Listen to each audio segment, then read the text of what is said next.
मदद करेंगे। जी भाई, माइक नंबर 1 से अगर कोई सवाल हो तो करें। मेरा नाम है त्रिविक्रम दास पालखे। मैं नौकरी करता हूँ यहाँ पर एक हार्डवेयर और प्लाउड के दुकान में। मैं आपका बहुत बार प्रवचन टीवी पे देख चुका हूँ, बहुत आनंद भी आता है। अक्सर आप का जो प्रवचन रहता है, जो हिंदू का जो आता है, आप वेदों से देते हैं, आप यानी जो भी वेदों से कंपैरिजन करते हैं। लेकिन हमारा जो वेद है वो अक्सर जो है वो स्वर्ग यानी जन्नत तक ज्यादा करके ये करते हैं। लेकिन उसके आगे अगर हिंदू में अगर हम लोग जाएंगे, अगर सही में हिंदू भी नहीं बोलते, हम सनातन धर्म कहते हैं। जैसे आपने अभी व्याख्या किया था, नदी के पार के हिंदू उसको कहा जाता है। तो हम तो सनातन धर्म से है। तो सनातन धर्म में हमारा जो आता है जो भगवत गीता, जैसे आपके अंदर जो ये है, जैसा बाइबल का आपने इस्लाम का ये है, कुरान है, तो इसी तरह हमारा भगवत गीता है। और जो भगवान के बारे में जानना है यानी अल्लाह के बारे में जानना है, तो अगर हमारा है तो भागवतम है। तो भागवतम से हम लोग हमारा चलता है सब कुछ। अगर ये है वेद तो हमको स्वर्ग तक जाने के लिए है। लेकिन हमारा जो भागवतम है वो अल्लाह तक जाने के पहुंच तक है, यानी अल्लाह को हम सामने सामने देख के उनकी सेवा करने के लिए है। तो जो अभी आपने जो भी बोले थे, जो जवाब दिया था, अभी कर रहे थे औरतों के बारे में, माताजी लोगों के बारे में, तो हमारे भगवत गीता में भी लिखा है कि औरत को भगाता है तो उसको मार दीजिए। ऐसा नहीं है कि आपके इसमें सब में एक ही जैसा है। और आपका प्रवचन मुझे बहुत बहुत अच्छा लगा कि आपने जो कहा, जो लिखा गया किताब है वो किताब के मुताबिक चले तो बहुत आदमी सुखी रहता है। बाकी तो मैं और कुछ सवाल तो कुछ पर्सनल पूछना चाहता हूँ, बाद में मैं आपको मिलके सब पूछूंगा, सबके सामने नहीं पूछ सकता। लेकिन आपका प्रवचन सुन के मुझे बहुत आनंद आया। हमारे हिंदू भाई ने कहा है कि वो काफी मेरे तकरीर देखते हैं टीवी पे और प्रसन्न होते हैं, खुसूसन जब मैं हिंदू धर्म के बारे में कहता हूं। और वो कहते हैं कि वो सनातन धर्म को मानते हैं। और सनातन धर्म में भी आपको शायद ये पता होगा कि सबसे अव्वल किताब भगवत गीता नहीं है, वेद है। भगवत गीता सनातन धर्म अगर आप पढ़ेंगे, आर्य समाज, आप आर्य समाजिए, सनातन धर्म में बहुत से किस्म है। आपको इस्कॉन से मैं इस्कॉन, बिल्कुल इस्कॉन, हरे रामा हरे कृष्णा, इस्कॉन, ठीक है। तो इस्कॉन का तस्करा करता हूं। मैं गया था एक बार कलकत्ता में, और कलकत्ता में तकरीर थी मेरी। उस वक्त बारिश आती है, बारिश तो हो गई, लेकिन मेरे साथ आने वाले थे इस्कॉन के हेड कलकत्ता के। हम लोग दोनों जाते एक वैन में, वैनिटी वैन, मतलब जब बड़े मैदान में, यहां तो माशाल्लाह मैदान के बाजू में काफी बिल्डिंग है, तो बड़े मैदान में प्रोग्राम होता है तो कोई ग्रीन रूम नहीं होता है, तो क्या करते हैं, वैन लेके आते, बस इसमें मेकअप रूम या आराम करने के लिए कंडीशन होता है।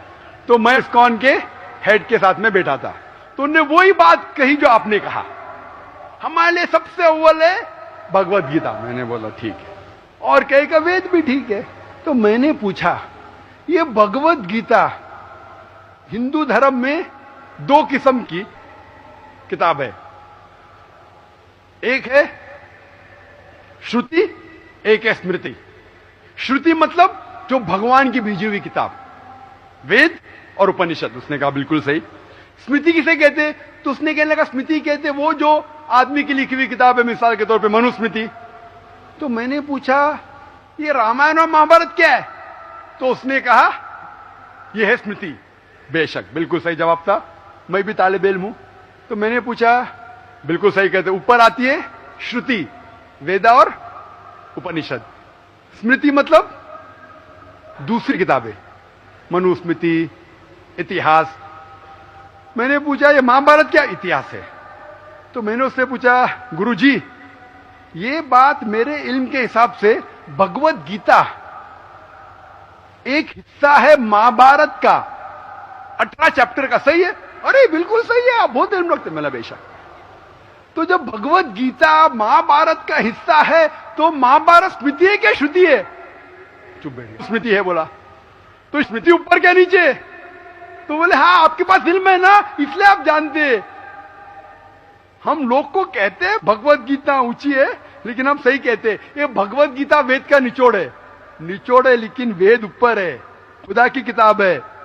भगवत गीता इंसान की लिखी है, किसके जरिए? स्कॉलर्स के। आपके इस्कॉन के गुरु भी कहेंगे वो, लेकिन आप आम आदमी हैं, आप शायद ये पेचीदा चीजों को जानते नहीं। हम तालिब इल्म हैं, मैं स्कॉलर नहीं हूं, तालिब इल्म हूं तकाबिल मज़ाहिब का, इस्लाम एंड कंपैरेटिव रिलीजन का। तो बोले बेशक आप बिल्कुल सही कहते।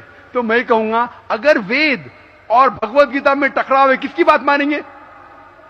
तो बोले आमतौर पे तो हम कहते हैं भगवत गीता ऊपर है, लेकिन आप सही कहते हैं क्योंकि आपका दिल में। तो मैं वो डबल स्टैंडर्ड क्यों? जिसके बाद दिल में बदल जाता है क्या? 2+2 4 ही रहता है, चाहे वो सेकंड स्टैंडर्ड में या 10th स्टैंडर्ड में 2+2 वही रहेगा, 4 बदलेगा नहीं। तो मैं ये कहता हूं गुरुजी से, आपके संत से, कि आप अपनी किताब लोगों में आम करो, हिंदुओं में आम करो वेद। लेकिन हिंदू धर्म में सिर्फ ब्राह्मण ही वेद को पढ़ सकता है, क्षत्रिय नहीं पढ़ सकता है। क्यों? बाकी लोग नहीं पढ़ सकते, वेश्या शूद्र नहीं पढ़ सकता है। क्यों? हमारे मजहब में ऊंच नीच नहीं है, काला या सफेद, अमीर या गरीब, राजा या फकीर, कुरान पढ़ सकता है।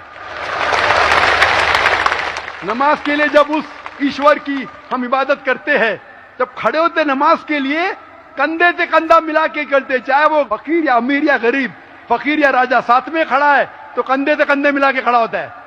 और आप यहां देखेंगे, और मैं अल्हम्दुलिल्लाह कई बार सऊदी अरब गया हूं और किंग अब्दुल्ला की दावत पे भी गया हूं, माशाल्लाह उनकी सिक्योरिटी रहती है, तो सिक्योरिटी हट जाती है, आप साथ में तो साथ में, अल्हम्दुलिल्लाह। राजा या फकीर, अमीर या गरीब, काला या सफेद, यकसा है। तो मैं ये कहना चाहता हूं, आप बिल्कुल सही कह रहे थे कि वेद स्वर्ग की बात करता है लेकिन खुदा की बात भी करता है। भगवत गीता में भी स्वर्ग की बात लिखा है, खुदा का भी लिखा है। आप बोले अल्लाह के करीब आने के लिए भगवत गीता सही है, बराबर? मैं ये नहीं कह रहा हूँ कि वेदों में नहीं कहा है, वेदों में बहुत आखिरी में आता है, लेकिन जो भगवत गीता जो है वो डायरेक्ट भगवान हुआ है, यानी अल्लाह ने कहा हुआ है, ऐसा है। तो इसके लिए अभी वेद तो संस्कृत में है, वो पढ़ नहीं सकते, लेकिन जो भगवत गीता है वो बहुत सारी इसमें ट्रांसलेशन हो गई है। और जो भगवत गीता है बहुत सारे आदमी ने यानी लिखी हुई है, करीबन 200-300 लोगों ने लिखी है अपने अपने हिसाब से। हाँ, बिल्कुल सही कहा। लेकिन इस्कॉन का जो गीता है भगवत गीता, वो गुरु परंपरा में है, वो भी आदमी है, एज इट इज लिखा हुआ है, यानी वो परंपरा में अगर गया तो वो कृष्ण तक गया, यानी जिसने जो कहा है वो एज इट इज है, इसके लिए उसका लिखा हुआ as it is Bhagavad Gita. आपके स्वामी प्रभुपदा, बराबर? यस, बराबर हुआ, स्वामी प्रभुपदा। प्रभुपदा इंसानी थे ना? हाँ, इंसानी थे ना, मैं किधर ना बोल रहा हूँ। ये हमारा कुरान जो है ना, डायरेक्ट अल्लाह की तरफ से, तो ना मोहम्मद सल्लल्लाहु अलैहि वसल्लम ने लिखा है। वही बोल हम लोग ने ये कुरान जो है डायरेक्ट अल्लाह की नाजिल हूबहू। इसलिए जितने भी दिगर मज़ाहिब की किताब है, जैसे वक्त जाने लगे बदलते गए। आप बिल्कुल सही कहते, 300 किस्म की किताब है, बाइबल सैकड़ों किस्म, हमारे IRF में 200 किस्म की बाइबल है। आप किस में मानेंगे? कुरान आप लो, कोई भी कुरान लो, इंडिया में, अमेरिका में, यूके में, हिंदुस्तान में, पुणे में, हूबहू वही है। एक लफ्ज की बात दूर रही, आ की मात्रा, ई की मात्रा, जबर जेर पेश, वो भी फर्क नहीं है, फत्ता दम्मा कसरा में भी फर्क नहीं है। ओरिजिनल कुरान में तो फत्ता दम्मा कसरा था नहीं, लेकिन आज जब हम पढ़ते हैं माशाअल्लाह। तो मैं ये कहना चाहता हूं, जितनी भी किताबें पहले आई, आज भी आप बिल्कुल सही कहते हैं, भगवत गीता वेद का निचोड़ है, लेकिन जब निचोड़ होता है वो असली फल से कॉन्ट्रडिक्ट करे तो फल और अहम है। मैं बिल्कुल मानता हूं, स्वामी प्रभुपदा मानते हैं कि भगवत गीता क्या है? वेद का निचोड़ है। और वो कहते हैं, मैं भी पढ़ चुका हूं, आपकी Bhagavad Gita as it is पढ़ चुका हूं, उसमें ही लिखा, उसका ही ट्रांसलेशन था। भगवत गीता अध्याय नंबर 7 श्लोका नंबर 20 में, जो कोई दुनियादारी के पीछे भागता है वो गलत खुदाओं के पीछे भागता है। आपकी भगवत गीता में लिखा है एज इट इज में, और उसका अगर प्रीफेस पढ़ेंगे उसमें लिखा है कि ये जो वेद है वो गाय है, भोज से गाय है, और कृष्ण क्या है? दूध निकालने वाला इंसान। और दूध क्या है? भगवत गीता है। सही कह रहा हूं कि नहीं? प्रीफेस में लिखे है। कौन कहता है? आपके स्वामी प्रभुपदा। मुझे उसका ट्रांसलेशन पसंद है। अक्सर हमारे वहां भी माशाअल्लाह 50 से ज्यादा भगवत गीता है। मैं लेकिन स्वामी प्रभुपदा की गीता को पसंद करता हूं, अच्छी गीता है, इसीलिए मैं प्रीफेस कह रहा हूं। लेकिन उसमें भी लिखा हुआ है, उसके अंदर भी वो निचोड़े वेद का निचोड़ है, लेकिन निचोड़ मतलब नहीं कि असल फल को गाय को छोड़ देंगे, गाय चले जाएंगी तो दूध क्या करेंगे आप? गाय रहेंगी तो दूध मिलते रहेगा ना, दूध को लेंगे गाय को मार देंगे, दूध आपका खत्म हो जाएगा। भाई गाय को जिंदा रखो, रोज दूध लो, बराबर के नहीं, दूसरे बच्चे पैदा करेंगे गाय, लेकिन तो गाय को मत छोड़िए। इससे हमें पता लगता है, उसमें लिखा हुआ है, आपके वेद में लिखा हुआ है कि और एक पैगंबर आने वाला है। आपकी भगवत गीता में लिखा है चैप्टर नंबर 4 में वर्ष नंबर 7 से 8 में, यदा यदा धर्मस्य, यानी युग युग में जब भी परेशानी आएंगी इस धरती पे तो मैं एक रूप हासिल करूंगा, अवतार। अवतार की सही मानी आपको मिलेगा वेद से, उसमें पता चलता है जिसे हम कहते हैं पैगंबर। आखिरी पैगंबर, आखिरी अवतार कौन है? कल के अवतार। अगर आप भगवत गीता में मानते, अगर आप वेद में मानते, आपको आखिरी अवतार कल के अवतार में मानना ही पड़ेगा, फिर ही आप कह सकते मैं असल भक्त हूं भगवत गीता का। वो तो है ही, आपने जो बताया कल के अवतार तो आने वाला तो ही है, मानते कल के लास्ट अवतार में। आने वाला है। आ चुका है। और उसमें लिखा था कल के अवतार की मां के नाम क्या है? सुमति। सुमति की मानी अमन, अरबी में कहते हैं आमिना। मोहम्मद सल्लल्लाहु अलैहि वसल्लम के वालदा का नाम था आमिना। उसमें लिखा है कल के अवतार, चैप्टर नंबर, अभी हवाला भी दे रहा हूं मैं, टाइम मिल रहा है ना, कल के अवतार चैप्टर नंबर 2 वर्ष नंबर 5 श्लोक नंबर 5, 7, 9, 11, 15। इसमें लिखा है कि उसके वालिद का नाम है विष्णु यास। विष्णु यास मतलब खुदा का बंदा, अरबी में तर्जुमा करेंगे अब्दुल्ला। मोहम्मद सल्लल्लाहु अलैहि वसल्लम के वालिद का नाम था अब्दुल्ला। उसमें लिखा है वो ऐसी जगह में पैदा होंगे जो अमन की जगह है। हम मानते हैं कि मक्का एक अमन की जगह है। उसमें लिखा है कि वो उस फैमिली में पैदा होंगे जो उस इलाके के अमीर होंगे। हम जानते हैं कि कुरैश के फैमिली में पैदा हुए थे मोहम्मद सल्लल्लाहु अलैहि वसल्लम।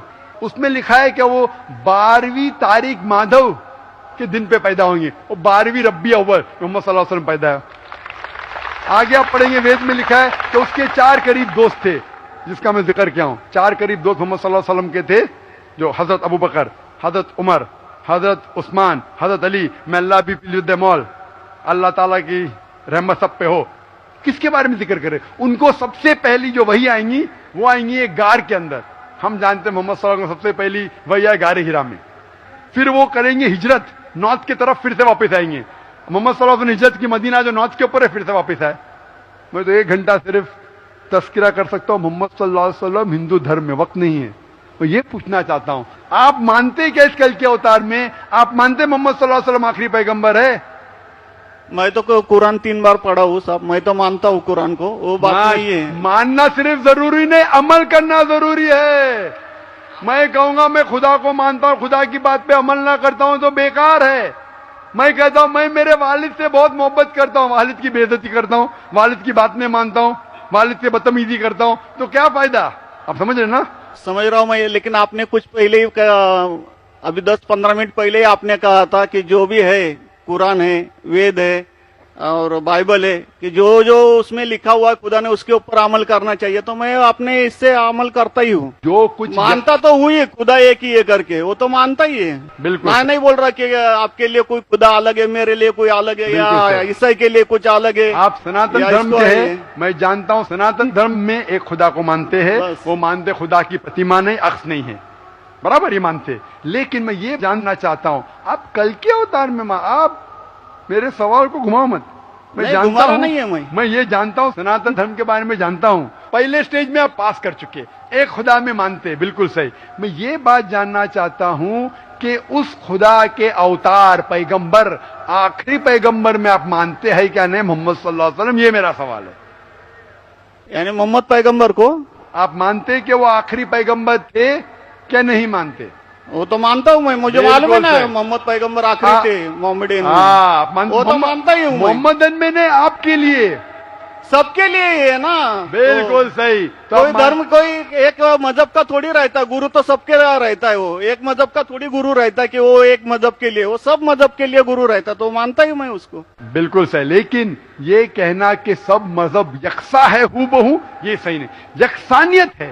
इसीलिए मैंने कहा यकसानियत पे अमल करो। आप बोलेंगे मैं सब हिंदू चीज पे अमल करूंगा, कई हिंदू जाते बुत परस्ती करने के लिए, आपने करते, अच्छी बात है अल्हम्दुलिल्लाह, इसीलिए मैं आपको कांग्रेचुलेट करता हूं। आप बुत परस्ती नहीं करते, मैं आपको कांग्रेचुलेट करता हूं, मैं कांग्रेचुलेट करता हूं, क्योंकि सनातन धर्म बुत परस्ती नहीं करता है। अल्हम्दुलिल्लाह सुम्मा अल्हम्दुलिल्लाह आप आधे इम्तिहान में सफलता पा गए। अभी ये पूछता हूं मैं, जैसे आपने कहा आप अगर मोहम्मद सल्लल्लाहु अलैहि वसल्लम को आखिरी पैगंबर मानते हैं तो उसके पैगाम पे अमल करना जरूरी है। सिर्फ पैगाम को पढ़ना जरूरी नहीं, पैगाम पे अमल करना जरूरी है। अगर मैं कहता हूं मानता हूं लेकिन अमल नहीं करता तो कोई फायदा नहीं। तो ये होता है कि अपने मन से खुदा की बात जो आखिरी पैगाम है कुरान शरीफ और आखिरी पैगंबर मोहम्मद सल्लल्लाहु अलैहि वसल्लम में मानना जरूरी है, फिर ही आप सही तरीके से मजहब को पहचान सकेंगे। Hope the answer the question. नहीं, थैंक यू। कुछ बोलेंगे आपको? मुझे ये कहना चाहिए था, अभी आप बोल रहे थे अमल करना चाहिए, अमल करना चाहिए, तो मैं मोमिन बनने का पूरा कोशिश किया, क्योंकि मैं वो मोमिन का क्या रहता है वो 3-4 इसमें सुन चुका हूँ। मोमिन का क्या रहता है? मोमिन का जो बताया था ना, क्या जो रीजन जो कैसा रहता है मोमिन, कैसा रहता है मैं जानना चाहता हूँ। नहीं, मैं इतना याद में जितना रखा हूँ मैं जो भी बोल याद नहीं सकता है, जो भी याद है बोल लीजिए, नो प्रॉब्लम। जो कमी है मैं पूरी कर लूंगा। नहीं नहीं, जान लीजिए, अगर दूसरे को भी क्वेश्चन पूछना है मैं आपसे मौका मोहब्बत मिलना करता चाहिए। हूँ, मैं आपसे मैं आपको पर्सनली मिलता हूँ बाद में। अच्छा, बाद में मिलेंगे स्टेज के बाद इंशाल्लाह। ओके, ठीक है। हरे कृष्णा। बहनों की तरफ से कोई अगर सवाल हो तो गैर मुस्लिम बहनों को तरजीह दी जाए, उनको पहले मौका दिया जाए। My name is Sneha Manoj Raizada. I'm studying. My question is, I want to convert into a Muslim. I'm following Islam for a year now, and I have a problem. My parents